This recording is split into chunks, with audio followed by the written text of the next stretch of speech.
저는 이번 주에 종교개혁 주일에 대한 메시지를 여러분들과 함께 나누려고 합니다. 10월 마지막 주일은 저희가 종교개혁 주일로 지금으로부터 1517년이니까 약 508년 전에 1517년 10월 31일 비텐베르크, 독일에 있는 비텐베르크 성문 앞에 95개조 반박문, 말 그대로 반박이라는 것은 기존 교회, 그러니까 우리로 말하면 천주교겠죠. 카톨릭에 대한 반박하는 내용을 써붙여서 종교개혁주일, 우리가 또 종교개혁일로 우리가 이렇게 삼고 있습니다. 왜 그러면 그 종교개혁자들은 종교개혁을 그렇게 부르짖었는가? 여기서 말하는, 그러면 카톨릭은 하나님을 안 믿는 사람들이고, 그러면 그들은 뭐가 문제이고, 또 이것이 왜 자꾸 개혁해야 될 일인가? 우리는 여기에서 항상 의문을 가질 수밖에 없지만, 중요한 것은 본질이 뭔가가 가장 중요합니다. 그러니까 우리가 신앙생활하고 교회 다니는 사람으로서 본질이 뭐냐, 우리가 왜 교회를 다니고 우리가 믿는 대상이 누구냐는 거에 대한 그런 명확한 이해와 인식과 믿음의 고백이 필요하기 때문에 개혁을 계속 주장했습니다. 그래서 우리가 보통 종교개혁이라고 하면 3대 종교개혁 강령이 있죠. 오직 성경, 오직 믿음, 오직 은혜. 한번 PPT로 보여주시겠어요?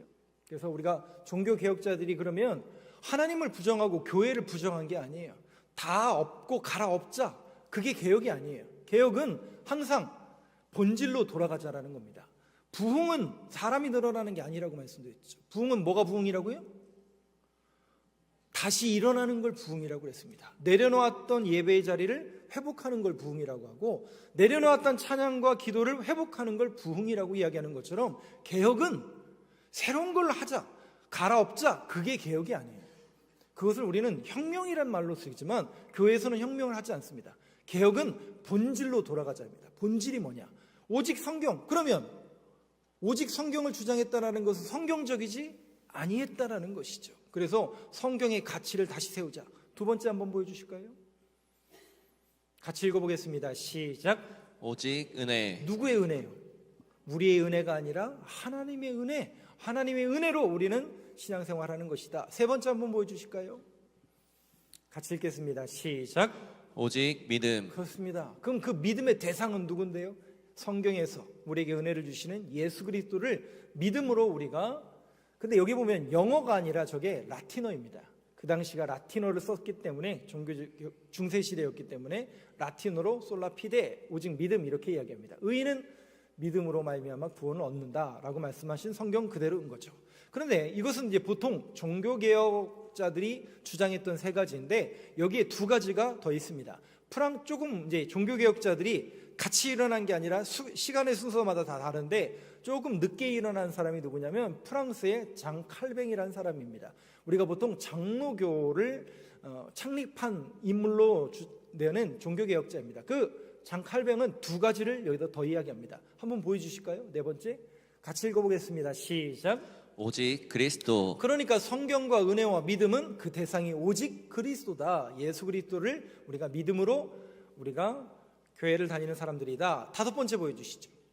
오늘은 저는 이 다섯 번째에 초점을 맞추려고 하는데요. 같이 읽어보겠습니다. 시작. 오직 하나님께 영광. 그러면 말 그대로 오직 성경, 오직 은혜, 오직 믿음, 오직 그리스도, 오직 하나님께 영광을 주장했다면, 다시 말씀드려요, 이게 새로운 게 아니잖아요. 그죠? 이게 본질인데 본질은 사라져버리고, 본질이 아닌 성경이 아니고 은혜가 아니고 믿음이 아니고 예수 그리스도가 아니고 하나님께 올려가야 될 영광을 전부 인간들이 받고 건물이 받고 어떤 성물이 받으면 돼요, 안 돼요? 그래서 종교개혁자들은 본질로 들어가자, 이 다섯 가지를 주장했습니다. 오늘은 여러분들에게 다섯 번째, 오직 하나님께 영광, 여기에 초점을 맞춰서 우리가 신앙생활하면서 어떤 믿음의 자세로 하나님 앞에 영광 올려드리고 어떤 신앙인의 모습을 가져야 될 것인가, 오직 하나님께 영광, 여기에 초점을 맞춰서 여러분들과 말씀을 나누어 보겠습니다. 그림을 한번 보여주세요. 1부 때는 이거 그림 설명하다가 시간 다 갔는데 짧게 설명하겠습니다.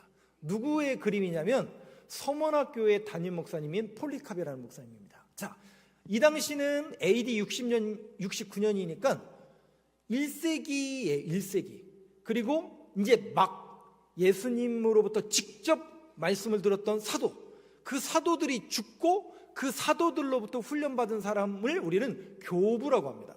그 사람들은 이제 권위를 주기 위해서 교부라고 부르는데, 그 교부 중에 하나가 폴리캅이라는 너무너무 유명한 분입니다.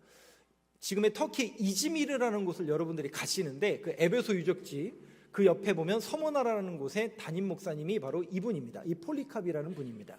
자, 이 당시에는 교회가 박해를 받았고 교회 다닌다는 이유만으로 엄청난 핍박과 박해를 받았습니다.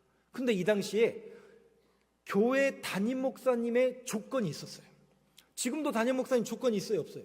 우리가 보통 청빙하고 이렇게 하려면 저도 조건이 이렇게 된 거잖아요. 그것처럼 조건이 있어요, 없어요? 있죠. 근데 이 당시에 초기 기독교 교회 담임 목사님의 조건 1번이 혹시 먼저세요? 1번? 순교입니다. 순교. 담임 목사님이 청빙하는 조건이 뭐라고요? 왜 그러냐면 사도행전 1장 8절 여러분 외우고 계시죠?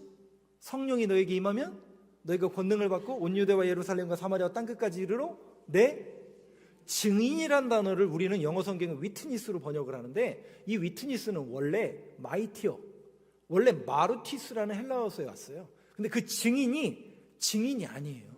순교자라는 뜻이에요. 땅끝까지 이르러 뭐가 되라고요? 그래서 이 초기 기독교 담임 목사님들은 전부 순교를 각오할 정도로, 제가 그래서 이 말씀을 준비하다가 제가 담임 목사잖아요. 그럼 나는 순교를 준비하고 있는가? 저도 뜨끔합니다. 물론 늘 마음에 생각은 하고 있습니다.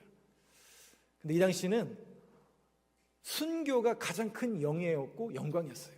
하나님 나라와 하나님의 뜻을 위해서 우리가 어떻게 영광 올려드릴 것인가, 순교하여 증인의 삶을 직접 보여줌으로 이 목사님들이 순교를 결심했습니다. 참 쉽지 않았던 그런 모습입니다. 이분도 역시 순교를 당한 그런 모습인데, 넘겨주시죠. 이분이 그 순교를 하는 그 순간 속에 이렇게 딱 섰어요. 그래서 죽느냐 사느냐의 기로예요. 어떻게 하면 살 수 있냐면 예수를 저주하면 살 수 있어요. 난 예수를 믿는 사람이 아니라 예수 때문에 인생 망했습니다 라고 예수를 저주하며, 공개적으로 저주하면 살 수가 있어요. 살 수가 있어요. 근데 예수를 믿는다 라고 이야기하면 죽는 거예요. 그 자리에서. 죽느냐 사느냐의 기로선상에 이 폴리캅 목사님 어떻게 했을까요? 순교를 했으니까 제가 얘기하는 거겠죠. 그러면서 이분이 이렇게 이야기를 했답니다. 이거는 이제 실제 문헌에 나오는 이야기이기 때문에 여러분들에게 자막을 이렇게 입혔습니다. 한번 여러분 목소리로 같이 읽어보겠습니다. 시작. 지난 86년간 주님을 섬겼지만 그분은 내게 잘못한 일이 한 번도 없으셨습니다. 그런데 내가 어찌 나를 구원하신 분을 모욕할 수 있겠습니까? 하나님을 저주할 수 없습니다. 예수님을 저주할 수 없습니다 라면서 86세의 일기로 이분이 순교를 당하셨습니다. 그런데 순교 너무나 영광스럽고 너무나 칭찬받아 마땅하죠. 하나님께서 분명히 기뻐하셨을 거예요. 그리고 요한계시록에 보면 사도 요한이 하나님의 나라에 올라가서 24장로를 바라봅니다. 24장로를 봤더니 24장로들의 머리 위에 뭐가 있어요? 다 면류관이 있어요. 그럼 그 면류관은 왜 받았어요? 이 땅에서 순교한 그리스도인들이에요. 야, 네가 신앙을 지키고 교회를 지키기 위해서 순교를 당했구나. 그래서 하나님이 영광의 면류관을 다 씌워주셨어요. 근데 그 24장로들이 그 면류관을 받고 내가 신앙생활 하길 잘했구나, 내가 그래도 신앙을 지켰더니 하나님께서 이렇게 영광의 면류관을 주셨구나, 그렇게 감사를 드릴 줄 알았는데, 그 사람들이 예배를 드리는데 뭐 어떻게 해요?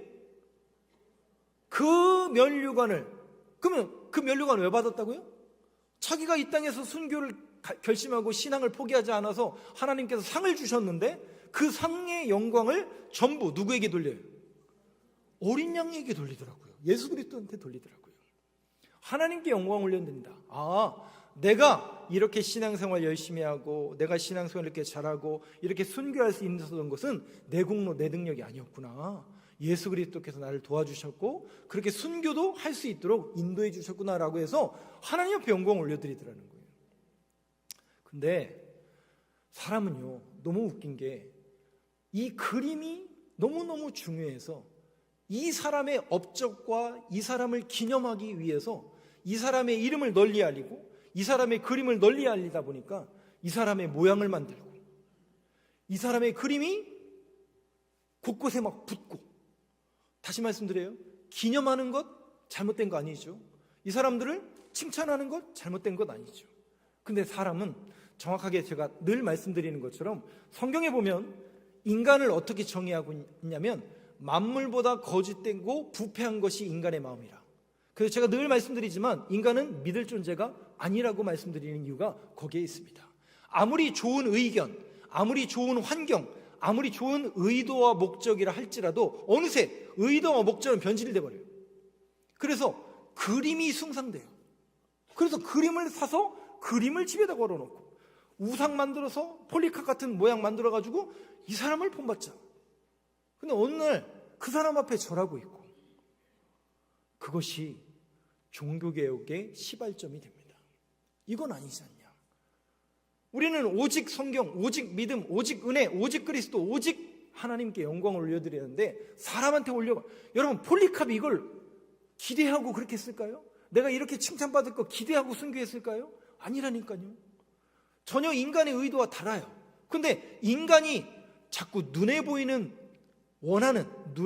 어떤 하나님, 내가 원하고 내가 바라는 것들, I wish, 내가 자꾸 바라는 것들을 기대하기 때문에 그 기대치가 충족되어지는 어떤 한 형상을 자꾸 만들어내요. 누가? 우리 인간들이.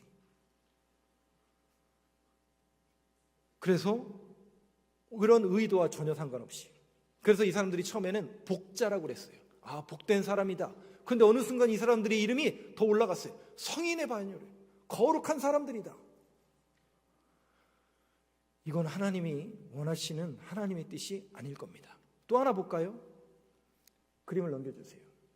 여러분들이 베네치아 많이 가보셨나요? 유럽 여행 가고 특히 이탈리아 여행을 가시면 꼭 들리는 곳이 베네치아입니다. 그 베네치아에 가면 베네치아랑 베니스랑 헷갈리는 분들이 종종 있던데, 베네치아랑 베니스는 같은 동네입니다. 베네치아는 이탈리아 말이고 베니스는 영어식 발음입니다. 같은 곳이에요.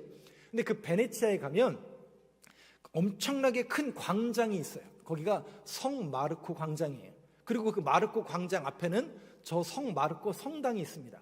그러면 마르코가 누구예요? 마르코. 예? 이게 이제 성당에서 쓰는 말이고, 마르코는 성당에서 쓰는 말이고, 우리는 마가라고 부릅니다. 마가. 우리가 마가복음에 있잖아요. 그 마가. 영어로 마크.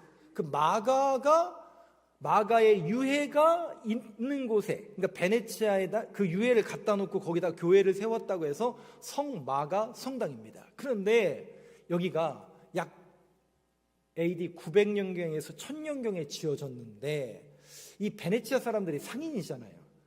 근데 가만히 보니까, 제가 지난주에도 성 베드로 성당을 보여드렸잖아요. 로마에 가면. 아니, 로마에는 성 베드로 성당이 있고, 저 피렌체에 가니까 사도 요한의 유해를 입혔던 옷이 있는 성당이 있고, 그러니까 사람들이 어딜 가요? 네. 베드로가 묻혀 있다고 생각하는 그 베드로 성당에 가고, 저 피렌체에 있는 두오모 성당을 가고, 저 그리스에 있는 어떤 성 소피아 성당을 가고, 뭔가 성물과 성인들의 유해가 있는 곳에 자꾸 사람들이 간단 말이죠. 가만히 있어봐. 우리도 뭐를 하나 좀 갖다 놔야 될 것 같은데.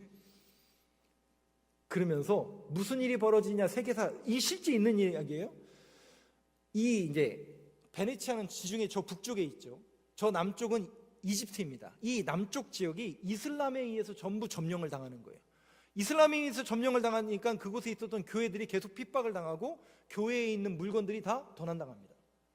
그러니까 알렉산드리아, 지금 이집트의 알렉산드리아 교회 담임 목사님으로 순교하셨던 마가라는 분이, 우리가 보고 있는 마가복음의 저자인 마가도 그 이집트에서 순교했고 그 알렉산드리아 교회 담임 목사님이었는데, 그 목사님의 유해 위에 교회를 세웠었거든요. 교회를 무너뜨리고 그 유해가 도난당할 것 같으니까 이 베네치아 사람들이, 야, 그거 빨리 빼어내오자. 여러분, 이게 의도가 나쁜 거예요, 좋은 거예요? 네? 의도가 나쁜 거예요, 좋은 거예요?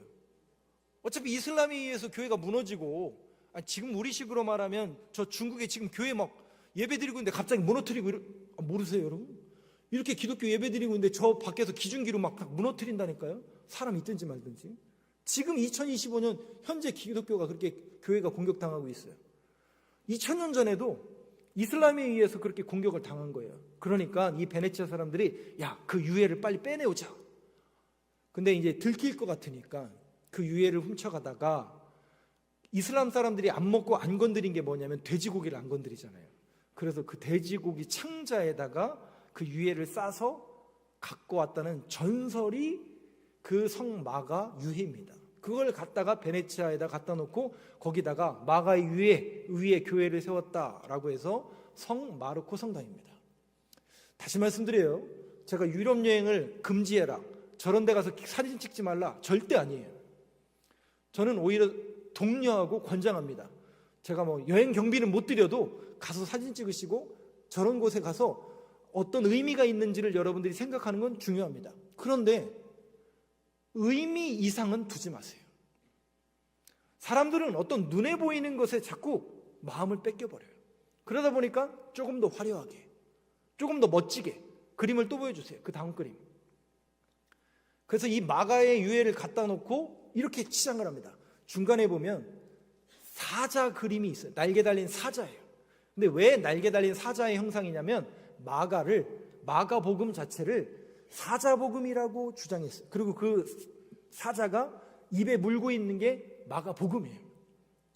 그래서 그 마가가 묻혀있는 그런 성당이다. 그러면 사람이 올까요, 안 올까요? 예? 우리도 가는데 저도 나중에 기회 되면 갈 건데 여러분들도 다 갈 거잖아요. 거기 가서 이렇게 사진 찍으실 거 아니에요, 다.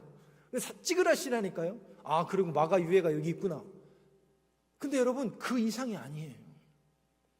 우리가 몇 주 동안 성전 건축에 대해서 배웠잖아요. 여러분, 저기를 왜 가야 돼요? 예, 저기는 마가를 구경하러 가는 곳입니까? 하나님을 예배하러 가는 곳입니까? 그럼 성당이라는 단어를 빼야죠. 그냥 성마가가 유해가 있는 곳, 교회가 아니죠. 성당이 아닙니다. 어떤 사람이 주인공이 되고 사람이 기념물이 되고 우상과 그것이 우상이 되고 그것이 어떤 숭배의 대상이 된다면 그건 하나의 종교이, 다른 종교일 뿐입니다. 제가 누누이 성전 건축에 대해서 계속 제가 말씀을 드렸기 때문에 다시 말씀드리지만 오늘 우리는 하나님을 예배하러 왔습니다. 이곳에 하나님이 함께 하심을 우리가 믿고 그 하나님을 예배하고 찬양하고 예배자로 저와 여러분들이 서 있는 거예요. 저를 만나러 오시면 안 돼요. 그래서도 안 되고 항상 우리는 하나님을 예배하고 하나님을 만나야 됩니다. 그런데 죄송해요. 그 하나님은 보이지가 않아요. 목소리가 들리지 않아요. 오로지 성경을 통해서 계시하셨고 그 살아계신 하나님은 지금도 우리와 함께 하신다라는 믿음의 고백 위에 교회를 세우는 거예요. 그래서 우리가 그 사실을 믿는 사람으로서 저와 여러분들이 교회라고 늘 말씀드렸어요. 근데 자꾸 사람들은 눈에 보이는 것을 더 중요시 여겨요. 눈에 보이는 그림, 눈에 보이는 건물. 그래서 사람들이 많이 오면 좋겠죠. 그러나 사람이 많이 오는 건 좋은데 그것이 정말 교회인지는 우리가 다시 한번 생각해 봐야 됩니다. 정말 그곳이 교회가 되고 정말 그곳이 성당이 된다면 예수 그리스도, 그분의 이름만이 있어야 되는데 그래서 오직 성경, 오직 은혜, 오직 믿음, 오직 그리스도, 오직 하나님께 영광. 이 본질은 사라지고 사람이 주도하고 사람이 생각하고 어떤 인간적인 수수와 죄송해요 이런 표현을 써서 결국 다 돈 문제더라고요. 다 돈 문제더라고요. 조금 더 세계사에 있었던 이야기 하나 여러분한테 에피소드 하나 말씀드릴게요. 이 베네치아 사람들이 엄청난 상인을 뭐라고 하는 게 아니라 이 사람들은 그 돈벌이 수단에 아주 철저한 사람들이었잖아요.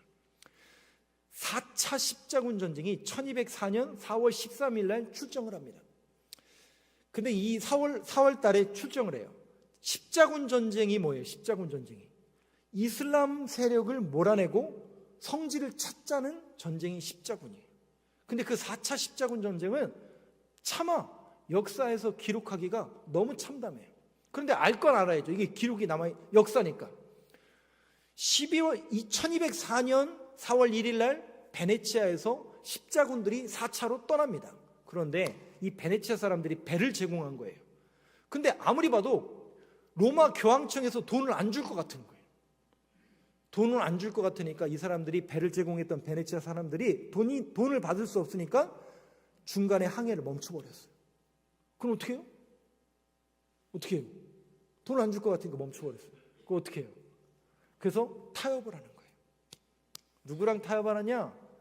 서쪽 로마 카톨릭과 동쪽에 있었던 콘스탄티노플, 지금의 이스탄불, 그 교회는 항상 적대 관계였어요. 근데 이 동쪽에 있었던 비잔틴 제국 콘스탄티노플의 황제가 자기가 권력 싸움에서 밀려난 것을 빌미로 그 십자군 원정을 떠나는 사람들한테 약속을 맺습니다.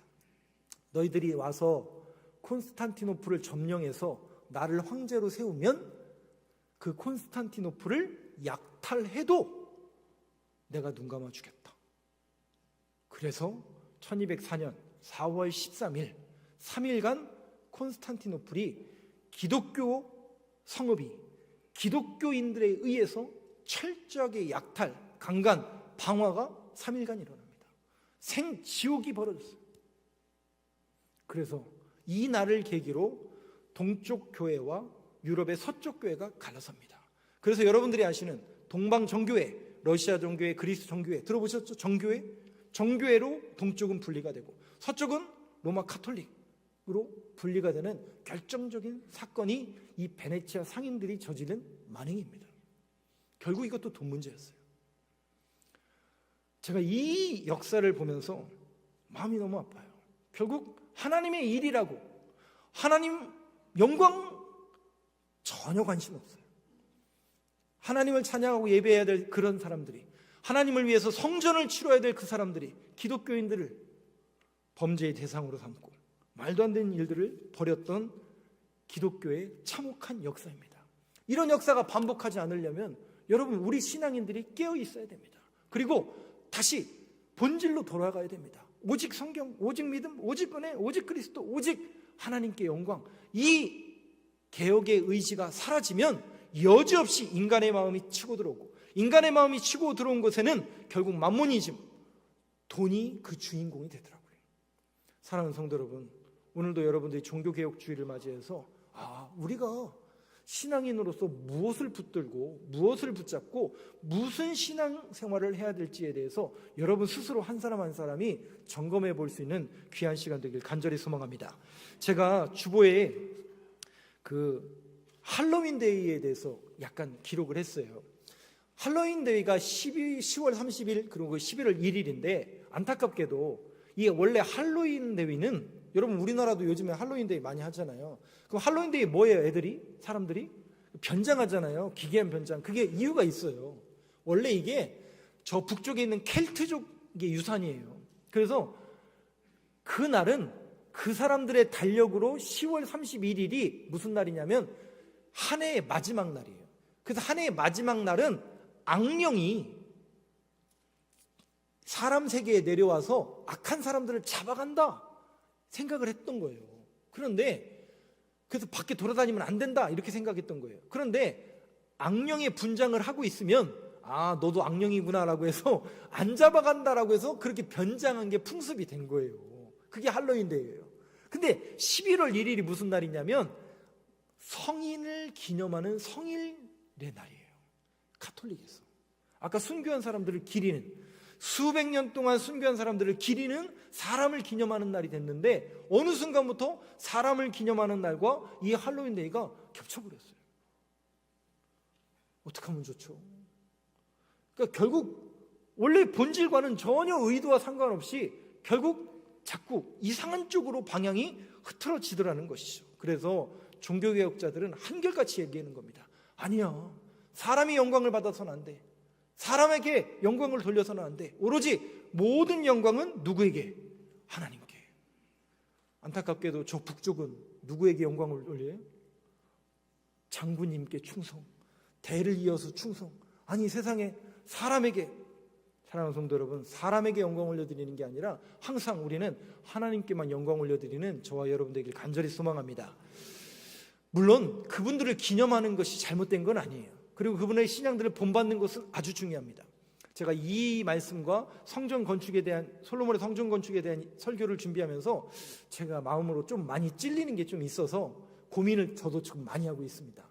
우리 교회도 지금 기념 사업을 하려고 하는데 혹 이게 인본주의나 또 사람을 우상화하는 그런 기념물이 될까 봐 제가 지금 노심초사하고 있고, 여러분들도 한번 기도해 주세요. 이게 그래서는 안 되잖아요. 그러니까 의도와 목적이 변질돼서는 안 되잖아요. 나중에 이게 시비거리가 된다면 안 하니만 못 하잖아요. 그래서 저도 기도를 하고 있는데 사람이 영광받아서는 안 됩니다. 이 설교를 제가 준비하다가 한 목사님의 워딩을 여러분들한테 보여드리면서 한번 제가 지금까지 말씀드렸던 것을 한번 정리해서 한번 이분의 목사님이 이렇게 설교를 하시더라고요. PPT 마지막 한번 보여주시겠어요? 조금 내용은 긴데 여러분들이 한번 생각해 보시죠. 그분들의 업적은 하늘에 있는 별과 같은 그런 업적일 거예요. 그런데 그 별과 같은 업적도 진짜가 나타나면 다 사라지게 되어 있습니다. 그래서 우리는 항상 본질에 집착해야 되고 진짜를 추구해야만 합니다. 그런 의미로서 한번 이 워딩을 같이 읽어보겠습니다. 시작. 한밤에 그리고 셀 수 없이 많은 별들이 하늘을 가득 빛냅니다. 그리고 사람들이 만들어 놓은 다양한 조명과 네온 사인들이 한밤을 대낮처럼 밝힙니다. 그러나 동력에 태양이 떠오르면 이 모든 빛들은 그 빛을 잃어버립니다. 태양빛에 가려서 없는 것처럼 존재감이 사라져 버리고 맙니다. 진짜가 누구예요? 진짜가 태양빛이죠. 그 태양을 만드신 그 하나님이 진짜죠. 그 하나님이 떠오르면 다 사라진다는 거죠. 오늘 본문 시편 108편 5절을 한번 띄워주시죠. 오늘 본문도 똑같습니다. 종교개혁자들이 본질에 집착하고 그 태양빛이 떠오르면 모든 것이 사라진다라고 이야기하는 것처럼 본질에 집착했던 이유도 거기에 있는 거예요. 오직 성경, 오직 믿음, 오직 은혜, 오직 그리스도, 오직 하나님께 영광, 하나님께 집중하고 하나님의 말씀대로 행하면 그것이 본질이고, 거기에 집착했던 것이 이 다윗의 시편을 노래하는 사람들의 마음이 그대로 담겨져 있습니다. 뭐냐면, 자, 이것을 어떻게 연결할 수 있냐면 시편 108편 5절은 실상 57장과 57편과 58편을 합쳐놓은 거예요. 그래서 이 시편 108편 앞절에 보면 다윗의 노래, 근데 다윗이 언제 부른 노래냐? 아둘람 굴에 사울왕을 피하여 굴에 있을 때였어요. 그럼 여러분 생각해 보세요. 다윗의 지금 환경이 어떤 곳이에요? 밤새 침대에서 잠을 자는 게 아니라, 방에서 잠을 자는 게 아니라 저 광야의 동굴에서 찬 습한 곳에서 제대로 뭐 깔고라도 잤겠어요? 움켜가서 부딪혀서 잤겠죠. 그러다가 아침을 맞는 거예요. 그래서 밖을 딱 나왔더니 세상에 태양빛이 너무나 영롱하게 밝은 거예요. 여러분, 환경을 탓하고 사람을 보면 다윗이 감사하고 영광 올려드릴 기분이 나겠어요? 안 나겠어요? 아유, 저 사울왕 때문에 내가 죽겠네. 쟤만 없으면 내가 좀 살겠는데 쟤 때문에 맨날 도망다녀야 되고 이 동굴 같은 곳에서 내가 지금 이게 뭐 하는 건가? 하루하루가 고생이고 하루하루가 살 이유가 별로 없는. 근데 다윗이 그 아침에 딱 일어나자마자 그 태양을, 떠오르는 태양을 보면서 노래하는 거예요. 비파봐 수금아 새벽을 깨울지로다. 우리 주님은 인자가 풍부하시고 우리 주님은 영광받길 원하시는 분이구나. 그래서 시편 108편 5절 다시 한번 보여주세요. 다윗이 환경을, 사람을 의지했으면 이런 노래를 할 수가 없어요. 그런데 천지를 지으신 그 하나님이 지금도 떠오르고 계시고 지금도 나와 함께 한다는 그 믿음의 고백이 있으니까 이 노래를 하나님 앞에 올려드리는 겁니다. 그런 마음으로 여러분 한번 같이 한 목소리 읽어보겠습니다. 시작. 하나님이여, 주는 하늘 위에 높이 들리시며 주의 영광이 온 땅에서 높임 받으시기를 원하나이다. 그러니까 여러분, 감사할 수가 있고 우리가 영광 올려드릴 수 있는 것은 어떤 조건, 어떤 환경, 기브 앤 테이크, 무엇인가를 받았기 때문에 하는 게 아니에요. 하나님은 하나님이시기 때문에 하나님은 지금도 살아계시고 지금도 나와 함께 하시고 이 동굴 같은 인생 속에서도 함께 하시며 내 모든 상황 속에서 함께 하신다라는 그 믿음의 고백이 있으니까 다윗처럼 이렇게 노래를 할 수 있는 거예요. 그리고 다윗처럼 이렇게 영광 올려드릴 수 있었던 거죠. 그래서 마지막으로 그러면 성경에서 우리는 어떻게 하나님 앞에 영광을 올려드릴 것인가, 이 부분을 마지막으로 고민해 보겠습니다. 요한복음 1장 33절을 한번 보여주시죠. 같이 한번 읽어보겠습니다. 시작. 나는 그를 알지 못하였으나 나를 보내어 물로 세례를 베풀라 하신 그이가 나에게 말씀하시되 성령이 내려서 누구 위에든지 머무는 것을 보거든 그가 곧 성령으로 세례를 베푸는 이인 줄 알라 하셨기에. 이게 누구 얘기냐면 세례 요한에 대한 얘기예요. 마가복음 1장에 보면 세례 요한의 업적에 대해서 기록합니다. 세례 요한은 어마어마한 사람이에요. 여러분, 세례 요한의 아버지가 혹시 누군지 아세요? 사가랴라는 사람이에요. 사가랴는 제사장이었어요. 제사장은 시험 봐서 되는 거죠? 예? 제사장은 시험 봐서 되는 거에 세습이에요. 세습입니다. 그러면 정확하게 아버지가 제사장이면 아들인 세례 요한도 제사장인 거예요. 그 제사장으로 사역하려면 30살이 되었을 때 하는 거예요. 근데 세례 요한은 집을 나와버려요. 왜 나왔을까? 이유가 있죠. 도시가 싫었어요. 예루살렘 성읍이 싫었어요. 더 이상 그곳이 하나님의 거룩한 전이 아닌 거예요. 하나님을 온전히 예배하는 공동체가 아닌 거예요. 그 사람은 에인케렘이라는 괜찮은 동네에 살던 제사장으로서, 제사장의 아들로서 괜찮은 집에, 부유한 집안의 아들이었어요. 외아들이었어요. 어렵게 난 아들이에요. 근데 그 아들이 집안을 포기해요. 그리고 광야로 나가요. 먹는 건 웰빙 음식을 먹어요. 석청과 메뚜기를 먹어요. 그냥 길거리에서 주워 먹었다는 얘기예요. 옷은 낙타털로 입어요. 좋은 가죽옷 그냥 주워 입었다는 얘기예요. 왜 그렇게 살아요? 왜 그렇게 살아요?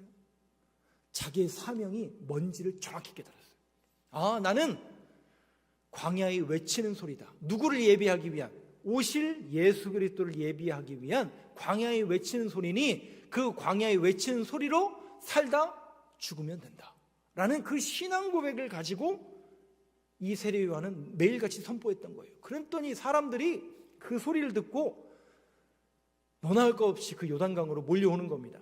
그러면 여러분 한번 생각해 보세요. 세례 요한이 그렇게 메시지를 전하고 세례 요한이 그런 삶을 사는 걸 보면서 사람들이 막 구름대같이 몰렸어요. 그러면 세례 요한 기분이 어떨까요? 어깨가 이렇게 올라갈까요? 안 올라갈까요? 키가 이만큼 올라갈까요? 안 올라갈까요? 세례 요한은 거기에 안주하지 않아요. 그래서 33절, 나도 그를 알지 못하였으나 나를 보내어 물로 세례를 베풀어 하신 그 이가 나에게 말씀하시되. 그러니까 세례 요한은 하나님의 말씀에 붙들려서 그 말씀만 순종하다가 자기 사명 다해서 죽은 거예요. 자기의 어떤 업적, 자기의 이름을 드러내는 구절이 한 군데도 없어요. 오히려 예수님을 높이고 겸손하게 예수님을 올려드리는 모습입니다. 사랑하는 성도 여러분, 저와 여러분들이 늘 말씀을 듣고 그 말씀에 순종하여 겸손하게 이 세례 요한처럼 신앙생활하는 저와 여러분들에게 간절히 소망합니다. 성경에 보면요, 시므온이라는 사람이 있어요. 안나라는 사람이 누가복음에 등장합니다. 이 사람들이 나이가 80이 다 넘었어요. 근데 이 사람들이 뭐 했냐? 성전에서 하나님의 나라를 기다리는 사람들이었어요. 이 사람들은 세상의 부귀영화에 관심 없어요. 오로지 하나님 나라와 성령님이 그 안에 함께 거하는 하나님의 말씀과 기도로 거룩함을 추구하는 사람들이었어요. 그러다가 그 사람들이 누굴 만나게 돼요? 예수님을 만나게 됩니다. 그때 눈이 열리면서 모든 영광을 누구에게 올려드려요? 세상 사람들이 볼 때는 쟤 뭐하냐, 저 사람의 인생이 성공한 인생이냐 아니냐 라고 이야기할 때 별로 인정받지 못한 인생이었겠죠. 그런데 시몬과 안나는 너무나 하나님 앞에 감사하며 영광 올려드려요. 왜? 하나님의 말씀을 붙들고 그 말씀대로 순종하는 사람들이었기 때문에 그래요. 우리의 모습과 우리의 신앙생활에 이런 모습이 회복되길 간절히 소망합니다. 우리는 자꾸 내 영광, 내 것, 고린도전서 10장 31절을 한 번 더 볼까요? 제가 고린도전서 강해를 하면서 말씀을 드렸던 내용입니다. 같이 읽어보겠습니다. 시작. 그런즉 너희가 먹든지 마시든지 무엇을 하든지 다 하나님의 영광을 위하여 그래서 하라. 교회에서는 제가 그 말씀 드렸잖아요. 고린도 강의를 하면서 말씀드렸잖아요. 교회에서 어떤 문제가 발생할 때는 항상 우선순위가 뭐라고요? 하나님 나라와 하나님 교회를 위해서. 이게 교회의 유익이 되는 거냐, 하나님 나라를 위한 일이냐, 이게 첫 번째 우선순위가 돼야 됩니다. 그래서 여러분들이 혹시 제가 목사가 실수할 수 있어요, 없어요? 없다고 얘기하시면 안 돼요. 있어요. 저도 얼마든지 실수할 수 있고, 저도 얼마든지 죄질 수 있고, 얼마든지 삐딱하게 나갈 수 있을까 없을까요? 있다니까요. 여러분 정신 차리세요. 있어요 여러분. 만물보다 거짓되고 부패한 게 인간의 마음이에요. 저도 똑같아요. 저도 잠깐 한눈 팔면 까딱하면 한눈 팔아요. 그래서 여러분들이 목사님 정신 차리세요. 이게 정상이에요. 그리고 목사님 하나님 나라와 교회를 위해서 정말 열심히 노력해 주세요. 이게 여러분들의 부탁이 돼야 되고 권면이 돼야 돼요. 그래서 하나님 나라와 교회를 먼저 생각하는, 그게 우리의 가장 가치가 되고 교회 안에서의 목적이 되어야 됩니다. 왜? 너희는 먹든지 마시든지 무엇을 하든지 다 하나님의 영광을 위해서 그러는 거예요. 이 가치관이 흔들려 버리면 사람이 위에 서 버리는 거예요. 그래서 사람이 하자고 하는 대로 되고, 사람이 하자고는, 제가 늘 마음이 아픈 게 뭐냐면, 한참 열심히 목회하실 때는 하나님 나라와 하나님의 교회래요. 근데 은퇴하실 때쯤 되면 누구 교회예요? 곤란하잖아요. 그러면 내 교회가 돼버리면 안 되잖아요. 곤란하잖아요. 베드로전서 4장 11절 한번 보시죠. 그래서 항상 교회를 위한 일인가 항상 우리는 염두에 둬야 됩니다. 이 구절은 여러분들이 한번 읽어보시면서 우리 신앙생활에 아주 중요한 덕목이 담겨져 있는 구절입니다. 조금 길지만 같이 읽어보겠습니다. 시작. 만일 누가 말하려면 하나님의 말씀을 하는 것 같이 하고, 누가 봉사하려면 하나님이 공급하시는 힘으로 하는 것 같이 하라. 이는 범사의 예수 그리스도로 말미암아 하나님이 영광을 받으시게 하려 함이니, 그에게 영광과 권능이 세세에 무궁하도록 있느니라. 아멘. 이 구절을 여러분들이 정확하게 기억을 하세요. 누가 말하려면 어떻게 말하는 것처럼 들려야 된다고요? 그러면 우리가 그걸 분별하려면 뭘 알고 있어야 돼요? 우리가 하나님의 말씀을 알고 있어야 되죠. 저와 여러분들이 하나님의 말씀을 알고 있으면 지금 저분의 워딩이, 저 목사가 하는 말이, 저 목사가 하는 설교가, 또 우리 성도님들이 하는 목소리가 하나님의 말씀에서 빗나가는 말씀인가 아닌가를 여러분들이 아셔야죠. 그래서 성경이 정확하게 하나님의 말씀을 하는 것 같이 하고, 누가 봉사하려면 어떻게 하라고요? 내 힘, 내 능력, 내 지식으로 하는 게 아니라 하나님이 공급하시는 힘으로 하는 것 같이 하라. 왜요? 내가 했는데, 내가 헌금했는데, 내가 이렇게 했는데 곤란합니다. 교회에서는 죄송합니다. 물론 감사하죠. 후원해 주셔서 감사하고, 헌금해 주셔서 감사하고, 헌신해 주셔서 감사한 것 알고 있습니다. 이건 인간적인 도리로 감사한 거예요. 근데 성경적으로 보면 우리의 힘으로 하는 게 아니라 하나님이 공급하시는 힘으로 하는 것 같이 알아요. 왜냐하면 인간은 여지 없어요. 인간은 저도 마찬가지고 여러분도 마찬가지고 여지 없어요. 모든 영광 다 가로챕니다. 내가 이렇게 열심히 했는데, 내가 누군데, 내가 이렇게 했는데 저도 그렇게 될까 봐 심히 두렵습니다. 여러분들은 어떠세요? 우리도 그래서는 안 되잖아요. 그래서 우리는 항상 머릿속에, 심령 속에 새겨야 됩니다. 우리가 이렇게 할 수 있는 것, 내가 이렇게 예배 드릴 수 있는 것, 내가 이렇게 설교할 수 있는 것, 내가 이렇게 하나님 앞에 몸으로 나올 수 있는 이 모든 것이 내가 내 힘으로 한 게 아니라 하나님이 공급하시는 힘으로 한 거구나. 그래야 이 믿음의 고백이 있어야 누구에게 영광 올려드린다고요? 하나님께 영광 올려드리는 거예요. 내가 했는데, 내가 이렇게 했는데, 그러면 곤란하다는 거죠. 솔리 데오 글로리아, 오직 하나님께 영광. 마지막으로 이 한 구절 여러분들이 외웠으면 하는 한 구절 또 보여드리겠습니다. 이사야서 43장 21절입니다. 제가 여러 번 인용한 메시지이기 때문에 이제 여러분들이 외웠으면 좋겠습니다. 우리 인간들을, 또 우리를 성도로 부르신 이유와 목적이 뭔가 같이 읽어보겠습니다. 시작. 이 백성은 내가 나를 위하여 지었나니 나를 찬송하게 하려 함이니라. 그거예요. 그거. 나를 뭐하게 하려 함이라? 하나님이 우리를 만드신 목적이 하나님께서는 찬양받기에 합당하신, 찬양 받으시려고. 여기서 말하는 찬양은 노래만을 말하는 게 아니에요. 기도와 예배와 그 모든 걸 말하는 겁니다. 사랑하는 성도 여러분, 우리는 하나님께 지음을 받은 존재고, 하나님께서 우리를 지으신 이유가 뭐라고요? 나를 예배하게 하려 함이라, 나를 찬송하게 하려 함이라. 오늘도 그런 예배자로서 하나님 앞에 영광 올려드리고, 그렇게 영광 올려드리는 삶으로 살아갈 것을 결단하며 돌아가는 저와 여러분 되길 간절히 소망합니다.